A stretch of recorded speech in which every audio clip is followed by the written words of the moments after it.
tal? Muy buenas tardes. Nos encontramos nuevamente con una edición de 010. Y bueno, hoy tenemos un programa interesante, Marcela. Antes que nada, yo te voy a decir que el día, pasó el 1 de mayo, pero el día 2 de mayo, yo no lo sabía, se celebró a través del Congreso de la Provincia de Buenos Aires, se dedicó el Día del Urólogo Provincial, el día 2 de mayo, en el año 1924. Bien. Cosa que no lo sabía, pero bueno, compañeros de La Plata me acercaron esta información y bueno.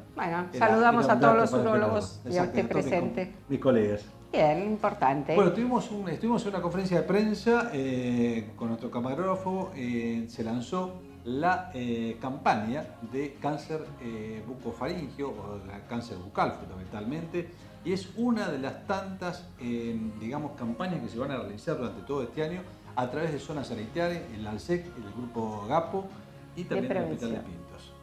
Importancia de conocer algo que de pronto no está como conocido, que haya cáncer a nivel bucal, y mucha gente quizás se deja estar con algunos inconvenientes y solo acudimos al dentista frente a alguna carie o al dolor y no vamos frente a la molestia. Creo que es tan importante esto de prevención y educación porque la gente empieza a conocer de qué forma se tiene que cuidar y qué forma puede prevenir enfermedades que el día de mañana no le den tanto dolor de cabeza cuando ya están instaladas, ¿no? Eso es muy, muy importante. Hicimos una nota con la psicóloga Micaela Tonel hablando de los trastornos de ansiedad generalizada.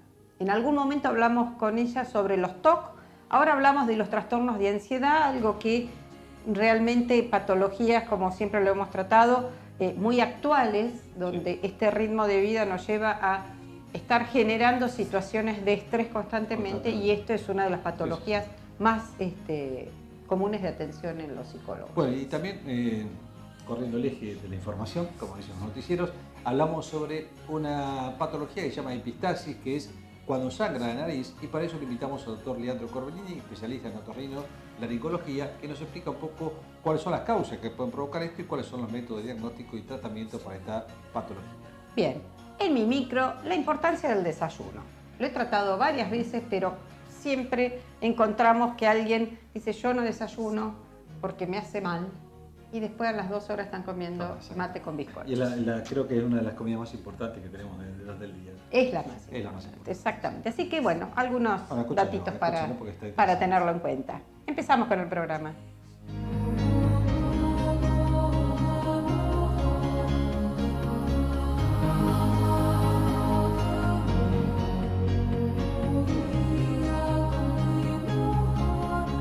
Buen día a todos. En primer lugar quiero agradecer a todos los medios periodísticos que nos están acompañando en esta primera campaña de cáncer, de prevención de cáncer, que se va a organizar en la localidad de Azul. Sin los medios esto sería imposible de poder organizarlo, así que primero quiero agradecer la presencia de todos ustedes y la difusión que van a hacer para la primera campaña de cáncer bucal. La campaña esta consiste en prevenir el cáncer en general, que va a iniciar ahora en el mes de mayo y se va a continuar hasta fin de año. Todos los meses vamos a tener una semana que va a estar abocada a una especialidad. En el mes de mayo vamos a tener la semana de prevención del cáncer bucal.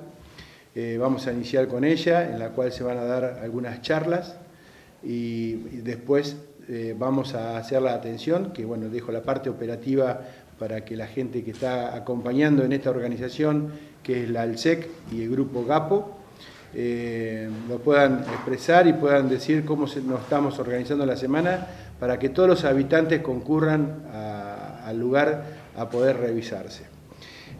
También colaboran con esta campaña muchas instituciones de la localidad, como son el Colegio de Odontólogos, el Círculo de Odontólogos de la localidad de Azul, Círculo Médico de la localidad de Azul, la Municipalidad de Azul, hoy nos acompaña el Secretario de Salud Pública, junto con la Municipalidad de Azul va a acompañar el Hospital Municipal, el Hospital de Pediatría, Atención Primaria de la Salud. Ya nos van a informar cuáles son los CAPS que están para atender, cuáles son los profesionales que van a estar atendiendo y en qué horarios pueden concurrir. Como ustedes ven, es Es una colaboración que tenemos de todas las instituciones que tienen que ver con la salud, de muchos profesionales que están abocados a todo esto. La primera semana, bueno, está Gustavo Romeo, Manuela Romeo, Marilena Dalaglio, que son una de las coordinadoras que tenemos para esta semana del cáncer bucal. Diana Ciernecki, representación del Colegio de Odontólogos también, nos va a especificar un poco en qué consiste este tipo de campañas. Y no me quiero olvidar de nadie para agradecer de todo lo que vamos a hacer. Tenemos ya 3 meses programados por el momento, pero vamos a hacer una campaña por mes. En el mes de julio vamos a estar con la campaña de la próstata, que está el encargado de la organización, Gustavo Perli. Tenemos la campaña del cáncer de pulmón para el mes de noviembre. Para el mes de mayo, bueno, cáncer bucal, y nos queda terminar de cerrar y que organicen cada responsable de la semana hasta fin de año. A fin de año tenemos pensado cerrar con una buena caminata. También le vamos a dar lugar a las adicciones, tabaco y alcohol, que es parte de la prevención de todo tipo de cáncer. Bueno, ¿cómo está diagramada entonces esta campaña? Nosotros, como creo que lo saben todos, es un grupo de ayuda para pacientes y parientes oncológicos, y nos sumamos a esta organización para poder trabajar con distintos profesionales, como dijo acá el doctor, y bueno, tratar sobre la prevención más que nada de lo que es el cáncer, ¿no? Concientizar a la gente sobre la enfermedad y, no sé si cabe la palabra amigarse, pero familiarizarse con dicha enfermedad. ¿En qué lugares se van a estar desarrollando estas actividades? Bueno, la parte operativa se va a hacer así. Primero habrá charlas informativas que van a estar a cargo de la doctora Manuela Romeo y la doctora María Elena Dalaglio, que se va a realizar en el CAPS número 6 el día 4 de mayo a las 13 horas. Y luego de esas charlas informativas viene la parte asistencial, donde toda la población está invitada a concurrir, y se van a desarrollar de la semana del 8 de mayo al 12 de mayo en el servicio de odontología del Hospital Municipal de 8 a 12 horas. El mismo día 8 de mayo en el CAPS número 3 va a ser de 12:30 a 14 horas. El 9 de mayo en el CAPS número 2 de 12:30 a 14 horas. El 9 de mayo en el CAPS número 8 de 8:30 a 10:30. El día 10 de mayo en el CAPS número 1 de 12:30 a 14. El mismo 10 en el CAPS número 13 de 8:30 a 10:30. Y el día 12 de mayo en el CAPS número 2 de 8:30 a 10:30. Invitamos a toda la población que ante cualquier duda de alguna lesión en la cavidad bucal concurran, que serán atendidos para justamente hacer prevención de cáncer bucal. Diana, me parece importante destacar que es una campaña que no es solamente de difusión y de charlas entre los profesionales, sino que la gente se puede atender y ver si tiene totalmente patología, quedarse tranquilos y preventivamente hablando, ¿no? Totalmente. No solo van a estar profesionales de la municipalidad y de los CAPS, sino que también vamos a tener la colaboración de todos los residentes del Hospital Materno Infantil para que justamente poder cubrir a toda la población que concurra.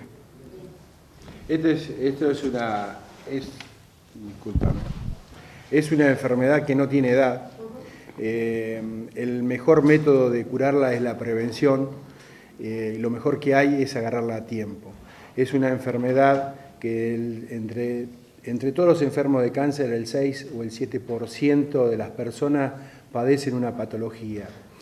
¿De qué forma podemos detectar esto? Si tienen alguna duda, tanto sea en los tejidos blandos de la boca, en la encía, en la lengua, en el piso de la lengua, en el paladar, que concurran al odontólogo y que va a inspeccionar esa cavidad para ver si hay alguna mancha blanca, alguna mancha roja, hay alguna elevación, hay algo que sospechan que no es normal en la boca.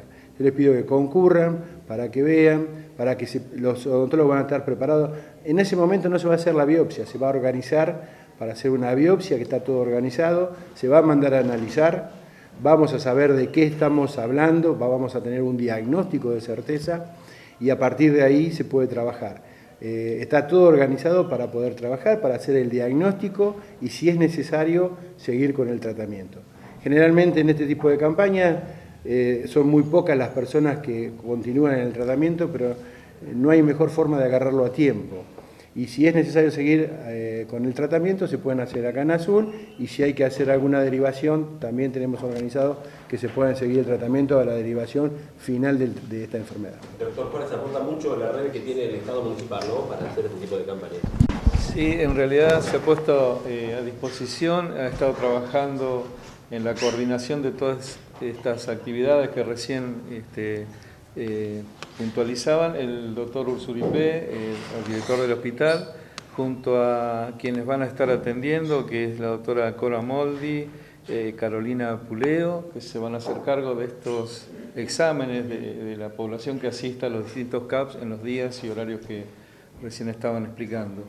Es una muy buena iniciativa esta coordinación y la integración de distintos sectores provinciales, de la sociedad civil, del municipio, en lo que es prevención de patologías, promoción de la salud y prevención de patologías.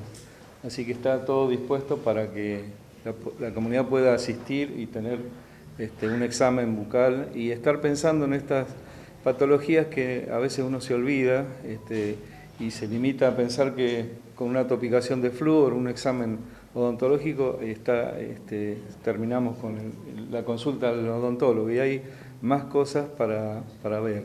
Así que esto de visibilizar esta situación y trabajar en conjunto me parece muy buena iniciativa.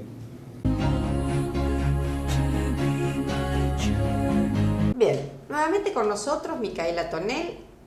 Seguimos con los temas de psicología. En otra oportunidad, ¿se acuerdan? Estuvimos tocando temas de trastornos de pánico, de trastornos obsesivos compulsivos, los TOC. Y hoy vamos a hablar sobre trastornos de ansiedad generalizada que muchos padecemos y vivimos a diario en una sociedad que todo el mundo está muy ansioso e impaciente. Así que agradecemos, Mica, que estés con nosotros. Y ¿a qué llamamos un trastorno de ansiedad generalizada? Bueno, el trastorno de ansiedad generalizada está caracterizado por esto, por una ansiedad constante, continua, que no decrece, que no baja. El paciente está todo el tiempo ansioso, en un estado de incertidumbre, de angustia, de ansiedad muy grande. La característica de este trastorno es que las preocupaciones, a diferencia de como vos nombraste los otros trastornos, que están bien vinculados a algo puntual, estos son preocupaciones que nos refieren a todos. No sé, preocupaciones por la economía familiar, por una enfermedad, por el clima, por cuestiones inherentes a todos. Con la diferencia que es excesivo el nivel de preocupación. El paciente se preocupa de manera excesiva por diferentes temas. Siempre personalizándolos.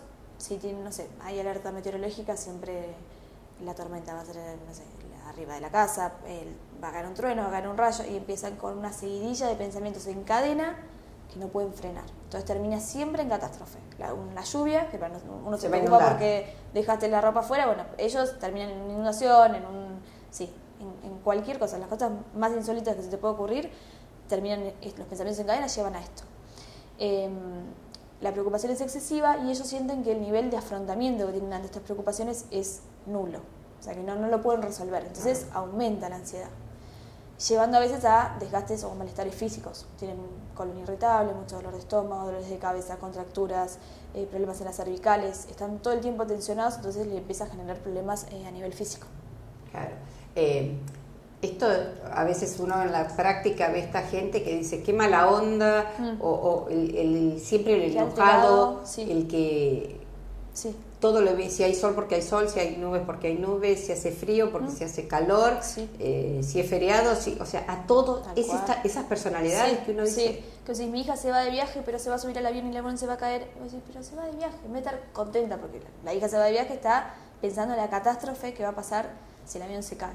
Sí, siempre pensando en lo Siempre malo. pensando en lo negativo y a un nivel excesivo que te cuesta a veces hasta llegar a decir, bueno, hasta dónde llegan estos pensamientos, porque terminan siempre en una catástrofe, en muerte o en desastres naturales o siempre lo peor, muy extremo. Y no es a consecuencia de que les haya pasado algo malo, ¿no? No tiene nada que ver. A veces sí, pero no es significativo, no es siempre así.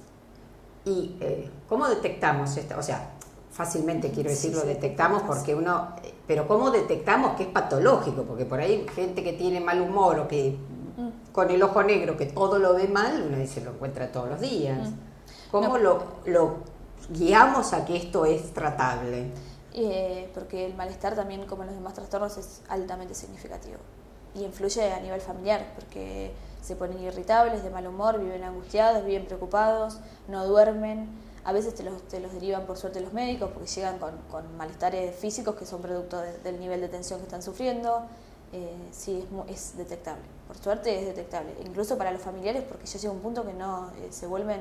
Sí, porque quizás no les falta plata, pero piensa que les va a faltar. Sí, entonces... actúan en consecuencia. Entonces es todo un ahorro obsesivo, se empiezan a preocupar por el gasto mínimo. No sé, es como decir, vos, si sale el sol porque sale el sol y es un drama, si llueve porque llueve y también es un drama, todo es un drama. Entonces empieza a generar problemas en los vínculos también. Bien, entonces, Mica, ¿cómo hacemos? El paciente llegó, ¿cómo encaramos el tratamiento de este trastorno de ansiedad? Bueno, lo primero que hacemos es trabajar a nivel de pensamiento. Trabajamos exponiendo los pensamientos, estas preocupaciones catastróficas. Les exponemos bien en yo las pongo bien grandes, como para que el paciente las vea y pueda como verlas objetivamente, ¿no? Detectarlas desde afuera. A veces hacemos el juego de cambio de roles, donde yo le cuento al paciente lo mismo que él me trajo, para que él pueda identificar esta exageración, esta preocupación excesiva, que la pueda ver de afuera, que muchas veces es fundamental y es muy importante porque logran detectar esto. Se ven, sí, se ven reflejados. Y viste, se asombran y se espantan, yo soy tan exagerada, te dicen. Y trabajamos con relajación, mucha relajación, con técnicas de respiración. Yo los derivo, les aconsejo que haga yoga, reiki, algunas de estas cuestiones que los ponen en eje. Y después trabajamos con exposición como con el resto de los trastornos, pero como no podemos exponerlo a la catástrofe real, lo hacemos en imaginario, ¿no? Ellos se van imaginando la situación, te la van contando, generalmente la grabamos y después el paciente la escucha. De este modo se está exponiendo a esos pensamientos que lo atormentan. Y ven como el monto, al igual que los otros trastornos, como el monto de ansiedad va bajando, va decreciendo. Sí, esto que no creen que pasó, sí, pasa. Y eso con la relajación y con todas las técnicas que van aprendiendo de respiración lo pueden empezar a manejar. Bien, realmente, y se logra mejorar por ahí las personalidades ansiosas. Sí. El ansioso es ansioso, y somos ansiosos. Somos ansiosos. Pero sí, se logra por lo menos bajar el malestar. El nivel de vida que llevan, que es muy estresante y muy tenso. Exacto. Generalmente en todos los trastornos de ansiedad, pero en este principalmente. Poder, ofrecerles una calidad de vida mucho mejor. Mucho mejor. Que ellos sean de pronto quienes manejan esto, ¿no? Exacto. No que la ansiedad los domine, sino que puedan ellos manejarla de pronto. Sí. Bien. Cada vez que nos sentamos a charlar con Micaela nos entusiasmamos porque el tema realmente son apasionantes y es lo que vemos a diario realmente. Así que, Mica, muchísimas gracias por estar y seguimos en Salud 10. Gracias.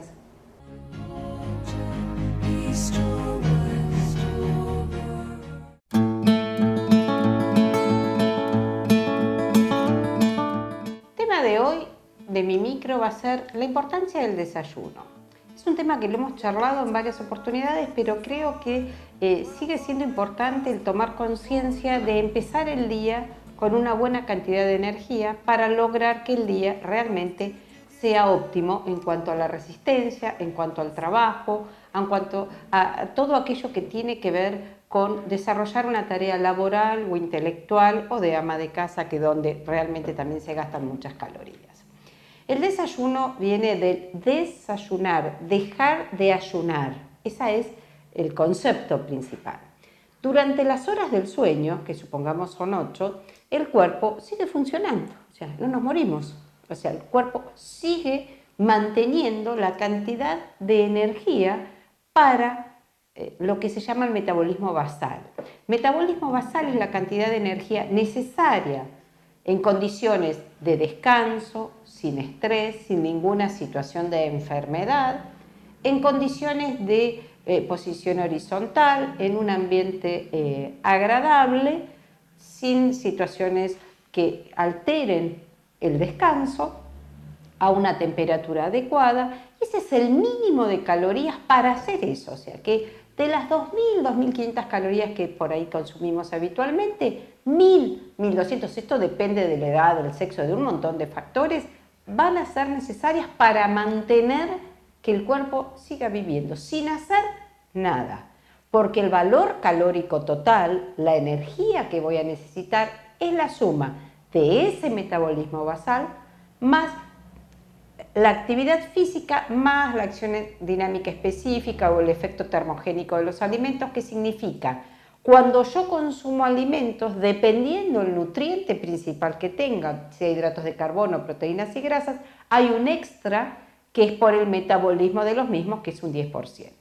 Por lo tanto, cuando yo empiezo el día, tengo que tratar de subsanar lo que gasté durante mis horas de descanso, teniendo en cuenta que voy a empezar con una actividad física o voy a empezar con una actividad laboral o sea, lo que haga, voy a poner en funcionamiento mi máquina.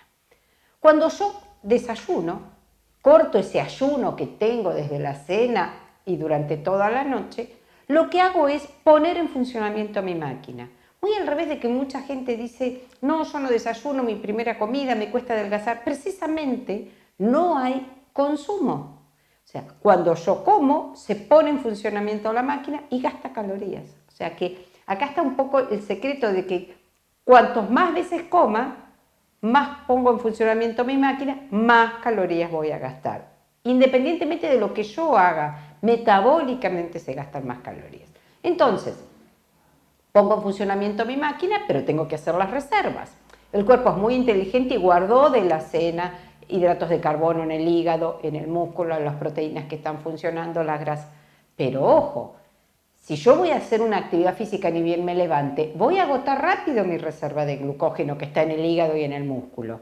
Tengo que tratar de comer algo. ¿Para qué? Para que yo use toda la que está reservada, pero cuando ésta se me acabe, la que yo consumí en el desayuno empiece a actuar como reserva y sostenga mi cantidad de azúcar en sangre que debe circular. Entonces, incorporo un hidrato de carbono de absorción lenta, sí, una tostada, si es con fibra muchísimo mejor, pan blanco, pan negro, calorías las mismas. Pan negro mejor, sí, mejor fibra. Puedo enriquecerlo, darle un efecto más natural, darle un efecto con más elementos, de pronto lo que se llama más funcionales, que tengan algunas semillas. Ojo, a veces lo que venga con mucha cantidad de semillas, si no están aplicado calor o no están machacadas, a veces el efecto es un ni. Estas tostadas o de arroz, o depende del tipo de harinas que quiera consumir, o pan mignon, quiero decir, todos tienen hidratos de carbono, todos puedo llegar a tener con mayor o menor cantidad de grasa. El pan mignon, lo mejor. Ojo con las galletitas, porque a veces digo, yo no como pan, como galletitas, y las galletitas tienen tenores grasos muy elevados. Lo mismo las famosas cubanitas. La gente que come sin sal dice, yo como cubanitas, sí, pero tienen grasa, por eso son tan ricas. Por eso uno come una cubanita y come 20 y está con ganas de seguir comiendo la número 21. ¿Por qué? Porque tienen gran cantidad de grasa. Así que ojo con las cubanitas, ojo con los grisines, este palito muy finito que tienen las mismas que una galletita, que una tostada. Pero esta idea de no tener dónde untar, o esta sensación de que como algo finito, no, que comí unos grisines, quizás se comieron 10, equivalente a 10 galletitas. Así que ojo con estas porciones, o la galletita nuez, esto que es muy chiquitito. Entonces, ¿cuál es lo ideal? Sí, un hidrato de carbono, por supuesto una infusión, un lácteo, puede ser leche, puede ser yogur, puede utilizar un aporte proteico con este pan, incorporarle un queso, una mermelada común o miel o una mermelada dietética en su defecto, puede incorporar frutas. Esto es un muy buen desayuno. Vayamos a aquellas personas que dicen, yo no puedo comer nada porque me descompongo, pero resulta ser, no como nada cuando me descompongo y salgo de casa, pero a las 2 horas en el lugar de trabajo puedo tomar café mate con medias lunas. Entonces, a ver, no me descompongo en casa y no me pasa nada con las medias lunas. Entonces, intentemos empezar a incorporar algo, empecemos a hacer el hábito, una infusión caliente o un yogur con frutas o una fruta o una infusión sola y después como las tostadas a mitad de mañana, pero debo empezar el día con el consumo de algún tipo de lácteo, de alguna proteína, de algún hidrato de carbono. Después lo puedo fraccionar, insisto, no vayamos a un desayuno gourmet. No intentemos, como mucha gente hace cuando va a esos desayunos en hoteles donde el desayuno tiene una gran oferta de alimentos y todo el mundo desayuna un montón de cosas y nadie se descompone. La diferencia que tenemos, ¿sí? En esos desayunos uno come de todo, los huevos, el jamón, cosas que no estamos acostumbrados a consumir.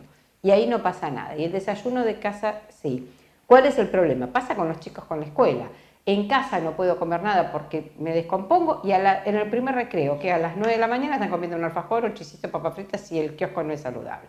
Entonces, empecemos a manejar esto realmente. No desayuno en casa porque la oferta que tengo no es tan apetitosa y si es apetitosa lo que me ofrece o el kiosco o las facturas o en el lugar de trabajo. Entonces, empecemos a tener en cuenta que si quiero gastar calorías, si quiero empezar mejor mi día, si quiero no tener frío, sentirme que el rendimiento sea mejor, sea deportivo, sea laboral, sea intelectual, así me tenga que sentar a estudiar. Las neuronas viven gracias a los nutrientes que incorporamos. Entonces, tenemos que brindarlos. No nos va a alcanzar lo que está depositado durante toda la noche porque el cuerpo siguió funcionando. Entonces, empecemos con lo mejor que tiene la alimentación, que es con un buen desayuno, importante en cantidad, calidad, armonía y adecuación. Seguimos en Salud 10. Bueno, nuevamente hemos invitado en nuestro programa al doctor Leandro Corbellini, que es especialista en otorrinolaringología. Gracias, Leandro, nuevamente por estar con nosotros. Siempre ha sido muy claro con todos los temas que hemos tratado de la especialidad y hoy lo hemos invitado por un tema específico que el nombre difícil para ustedes se llama epictasis y es realmente el sangrado que ocurre por la nariz. Esto seguramente tiene muchas causas, formas de buscar un diagnóstico de por qué se produce. Y bueno, él es el que nos va a dar un poco las explicaciones de todo esto.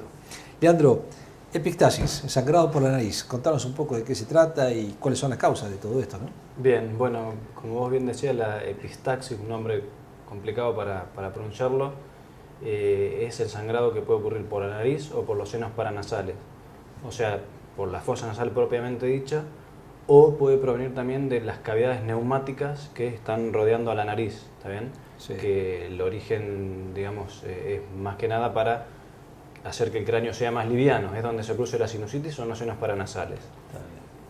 Bueno, en cuanto a las causas, hay muchísimas causas, siendo, digamos, nosotros las separamos en dos grandes grupos, son las locales y las sistémicas, y también tienen que ver mucho con la edad del paciente. Esto se ve tanto en chicos como en adultos y adolescentes, claro, también, ¿no? Sí. Nosotros el sangrado nasal lo agrupamos dentro de las urgencias en otorrino, que de acuerdo, bueno, a diferentes características que tenga el sangrado va a ser una urgencia en la cual tenemos cierta laxitud para actuar o hay que actuar con relativa rapidez porque, bueno, puede poner en los casos más severos en riesgo hasta la vida del paciente. Puede ser hasta una emergencia, digamos, ¿no? Exactamente, sí. Yo he visto a veces sangrados de la nariz y muchas veces cuando a una persona le sangra la nariz, lo primero que piensa, debo tener presión alta. Eso es lo típico, ¿no? Claro, sí, es una relación bastante frecuente entre la presión y la aparición de un sangrado. ¿Hay factores infecciosos que pueden provocar sangrado en la nariz, por ejemplo? Sí, por supuesto. Las rinosinusitis aguda a veces se acompañan de algún sangrado, obviamente que no es un sangrado que va a tener la misma cuantía que un sangrado postraumático, por ejemplo, pero sí las hay. Hablaste de postraumático y recuerdo a veces que los chicos, los chiquitos, incluso muy pequeños, que la introducción de un elemento de un cuerpo extraño a través de las fosas nasales puede provocar esto y por ahí no se supo qué es lo que lo causó hasta que consultan al otorrino, ¿verdad? Exactamente, bueno, dentro de las causas de sangrados nasales en niños, nosotros siempre pensamos en algún evento traumático, por ejemplo, el niño tiene el hábito de rascarse la nariz y demás, o sea, porque le pica, porque tiene moco y demás, entonces eso es una causa, pero muy frecuente es también la introducción de cuerpos extraños, Claro. Que eso se va a acompañar también de una secreción de moco bastante purulenta, maloliente y demás, unilateral, que a nosotros ya nos hace pensar en un cuerpo extraño.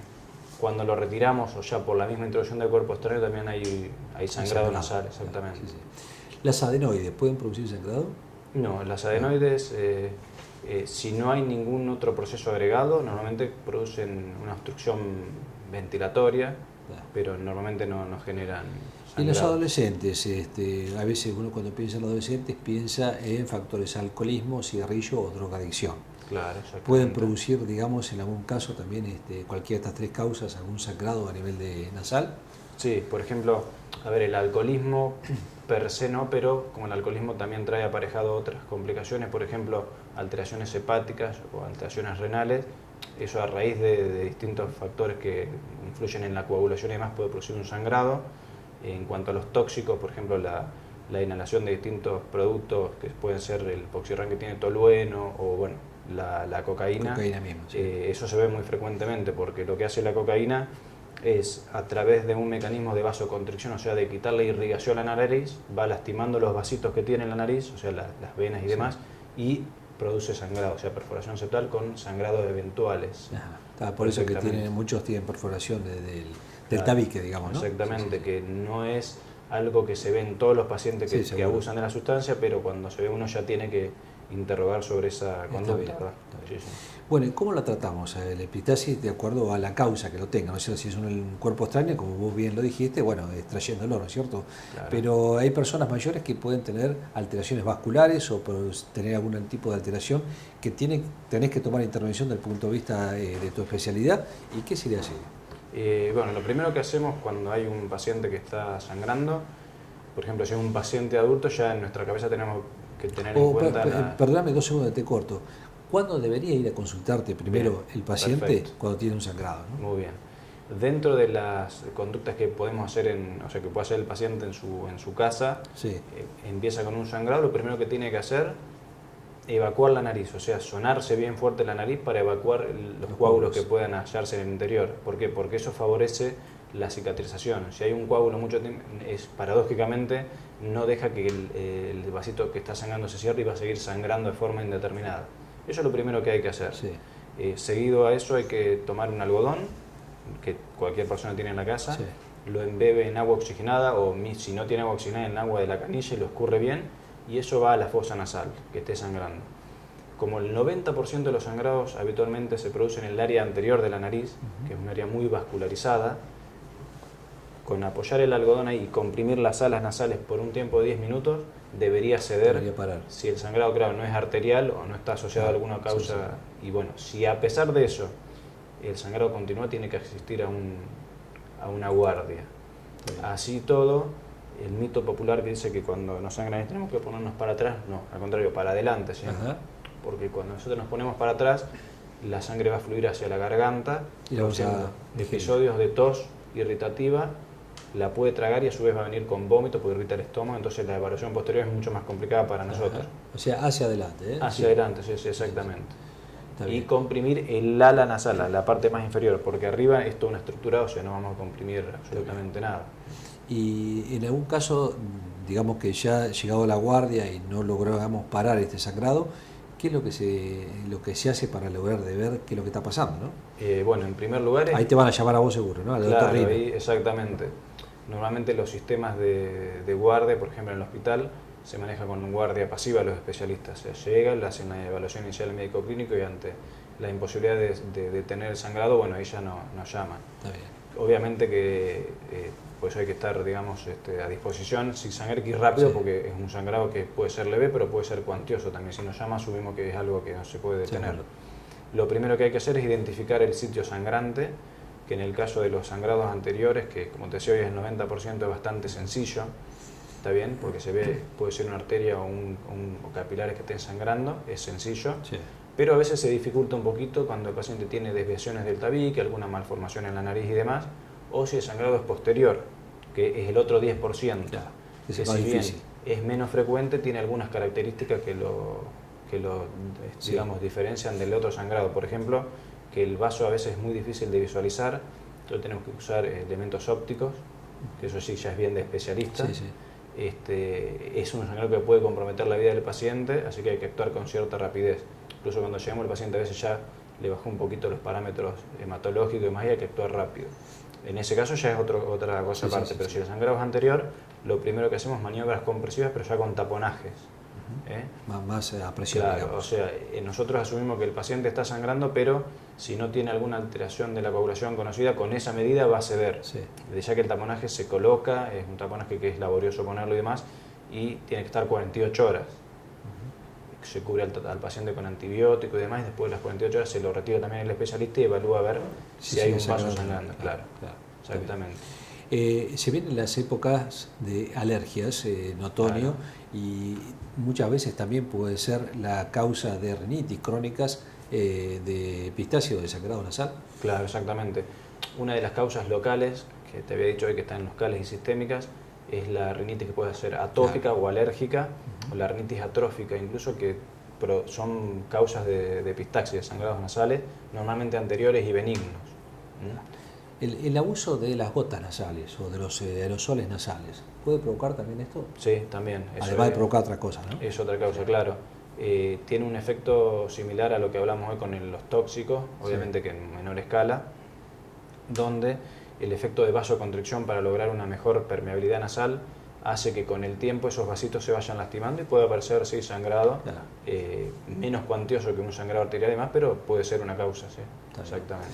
Bueno, Leandro, no sé si querés agregar algo más, pero creo que fuiste bastante amplio con todo lo que puede provocar un sangrado nasal, cuáles son las medidas que tienen que tomar las personas frente a esto, y si el sangrado realmente no para, bueno, consultar a una guardia o un especialista en otorrinolaringología, ¿no? Bien, sí, una cosa quizá para destacar es que hay muchos sangrados también que se producen en el contexto de aquellos pacientes que abusan de la aspirina. ¿Está bien? Son pacientes que toman una aspirina por día, por más inocente que parezca, de 100 miligramos la aspirineta, porque se lo recomendó no siempre el médico. No tomo porque claro. Sí. Y eso es una causa muy frecuente que ayuda al sangrado, si bien tiene que haber otros factores asociados, hipertensión y demás, pero que la aspirina, incluso una vez suspendida, hasta 7 días después puede haber sangrado. Entonces, eso quizá para que los pacientes... Porque baja los niveles de coagulación, fundamentalmente. Claro, es un antiagregante plaquetario, entonces dificulta los mecanismos para que el sangrado se detenga, ¿verdad? Bueno, Leandro, te agradecemos mucho nuevamente por estar acá con nosotros en Salud 10 y seguramente no te vas a salvar en otra nota, ¿eh? Bueno, Gustavo, gracias. Continuamos.